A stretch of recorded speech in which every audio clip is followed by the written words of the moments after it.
नमस्कार मंडळी. आज की नाही मी छान झणझणीत असं मांदेलीचं कालवण बनवणार आहे. मांदेली मांदाळ येते बघा, पण कालवण ते एवढं छान झणझणीत मस्त लागते नाही जर तेलामध्ये ओवा घालायचं चांगला फोडणीला. अहो ओवा घालायचा बरं का, त्यानेच आपलं कालवणाला खूप छान टेस्ट लागते आणि खाताना तुम्हाला वाटणार पण नाही की यामध्ये ओवा आहे. यातमध्ये आपण कांदा घालायचा भरपूर, टोमॅटो, हिरवी मिरची, आलं लसूण पेस्ट, हळद, मीठ, आमचा कांदा लसूण मसाला तुम्ही तुमच्याकडे असेल तो घाला हो.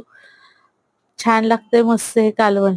भाकरीवर भातावर खूप मस्त होते आणि थोडंसंच करायचं बरं का, अंगापुरतं. जास्त केलं तर चांगलं नाही लागणार बरं का.